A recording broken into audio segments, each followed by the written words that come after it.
Les gars, mettez-moi des boucliers ici, juste là.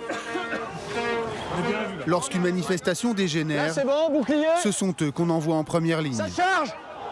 Les gars, on avance. 45 hommes en charge de la lutte anti-casseurs.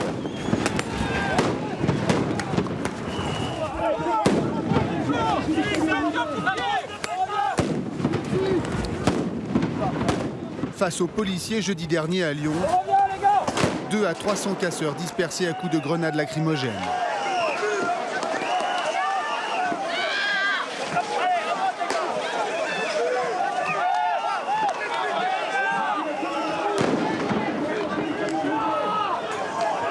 Pour repérer les plus virulents comme cet homme, un hélicoptère équipé d'une caméra capable d'identifier un visage à plus d'1 kilomètre. Des images retransmises en direct au centre de commandement de la police lyonnaise. C'est lui-là, c'est celui-là. Il y en a un des deux qui a me récupérer cet individu sur Victor Hugo. C'est d'ici que sont pilotés les 300 policiers de terrain chargés du maintien de l'ordre. Et ce jour-là, ils ont affaire à des groupes de casseurs déterminés.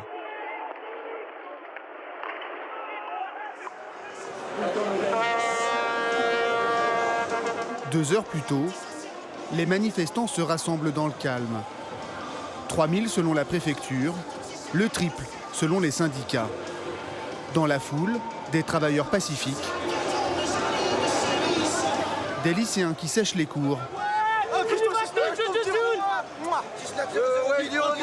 et des militants anarchistes. Ce sont eux que le patron de la BAC lyonnaise, Valérie Pastor, redoute le plus.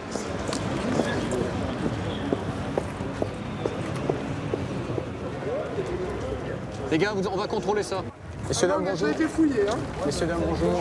Vous allez nous présenter les papiers d'identité, s'il vous plaît. On vient de le faire là-bas juste. Bon, on vient. Vous êtes un peu Tous les 50 mètres, c'est fou. Ouais. Bon, moi, j'ai pas mes papiers sur moi en manif, j'ai peur de perdre mon sac. Bah, vous allez déjà nous présenter ce que vous avez dans votre sac. Voilà.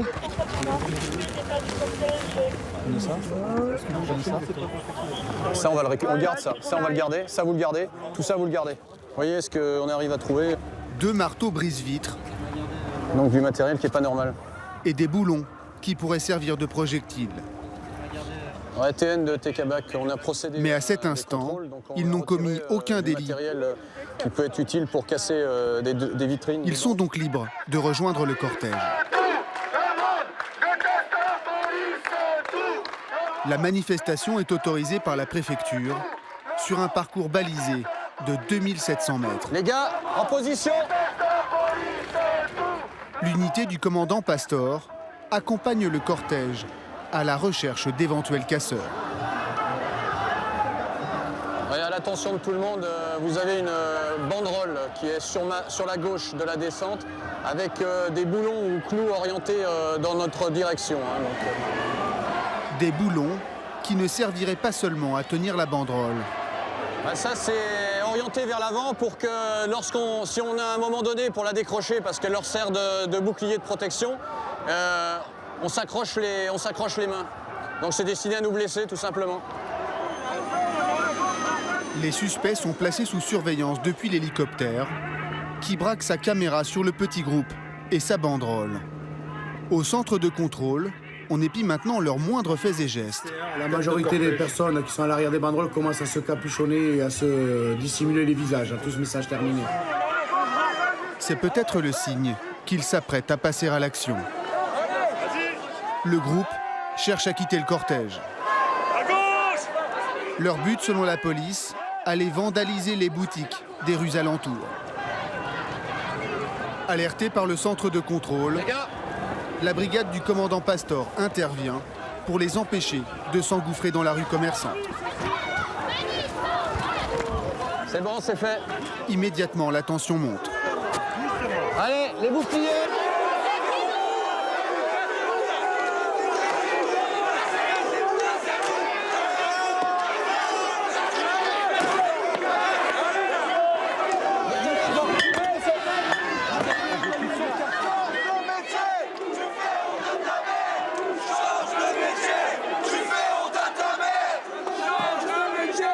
Après un face-à-face d'à peine 2 minutes, ils réintègrent la manifestation.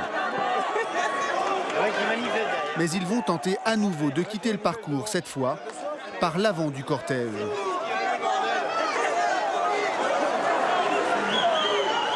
Là, les manifestants pressent le pas pour essayer de dépasser le canon à eau, censé leur barrer le passage.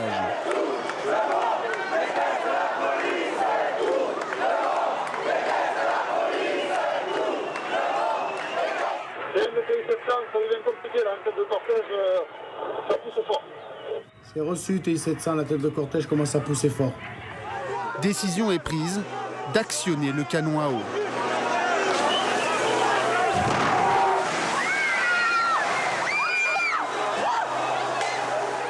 Avec une portée de 30 mètres et un débit maximum de 500 litres par minute, le canon peut rapidement mettre un homme à terre. Ce jour-là, les policiers arrosent sans distinction casseurs potentiels et manifestants inoffensifs.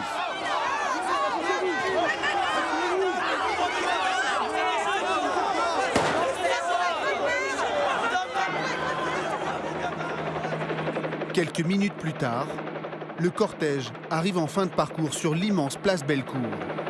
La caméra de l'hélicoptère repère au moins 100 personnes qui traversent la place, à grandes enjambées. De jouer sur l'effet de surprise. On va se déployer les gars parce que... Ça va partir en sauvage. Ouais. Ça va partir en sauvage.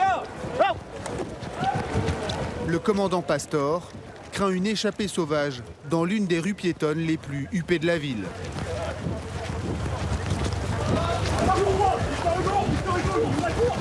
Victor Hugo! Après un sprint de 300 mètres, les policiers s'interposent une nouvelle fois, in extremis. Et on resserre. On resserre. Ouais, vous voyez, là, c'est une rue commerçante. Donc l'idée, c'est d'aller sur la rue commerçante et de casser et de se servir. On prend des projectiles, là. Attention! Lacry! Balancez-moi du lacry! Un lacry! Une grenade au lacry! Utilisation de lacry et d'une DMP. Là, 100 mètres. C'est parti. Là-bas. Voilà, très bien. Lacry à main! Mais l'un des policiers va rater son lancer de grenade lacrymogène qui heurte l'arbre et retombe à leurs pieds. Reculez!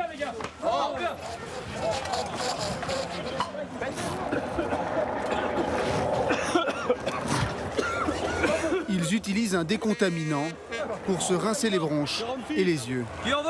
En face, les esprits ne se calment pas. Poulet de merde! Vous défendez un gouvernement criminel! Mehdi, un chômeur de 31 ans, considère même que la violence est la seule solution pour se faire entendre aujourd'hui. On en a marre qu'on nous écoute pas. On fait des manifestations dans le cadre légal, ça marche pas. Des pétitions. Et tout ce qu'ils entendent, c'est quoi?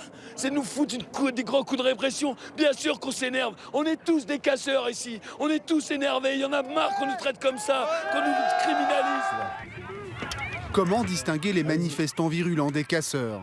Au poste de commandement, TOCDI le thème. on compte sur les 6 caméras de vidéosurveillance braquées sur la place pour constater des flagrants délits. Pour tous les effectifs, on a un individu qui a un bas, un jean face à Zola. Bellecour face à Zola. Ah, il vient de jeter un caillou encore, il s'est mis à genoux par terre, haut, gris, capuche, en dessous une cagoule noire et un jean bleu foncier. Cabac, instruction de Draco, vous l'interpellez tout de suite. Il vous montre le cul. Il vous montre le cul, c'est dans l'interpellation. Parfait. Parfait. Stop! Allez! Allez! On revient! C'est bien! Impeccable! Les individus viennent au contact, hein. On a été obligé d'intervenir. Ses camarades tentent de s'approcher. Stop! On revient!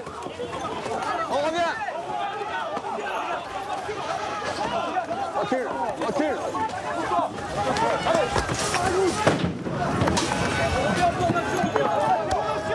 Qu'est-ce qu'il a lui? Lui, il a balancé, lui. On va aller le chercher.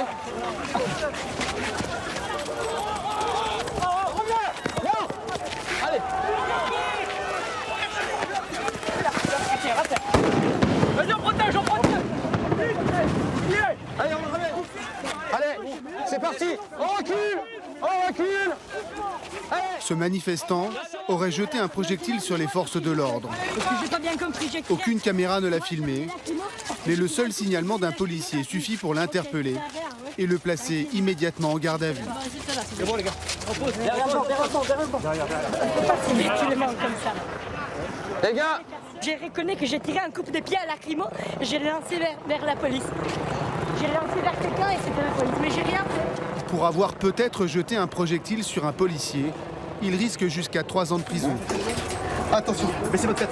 Ce jour-là, 8 personnes âgées de 15 à 47 ans ont été interpellées, portant à une centaine le nombre de manifestants placés en garde à vue depuis le début des événements à Lyon. Un tiers d'entre eux font aujourd'hui l'objet de poursuites judiciaires.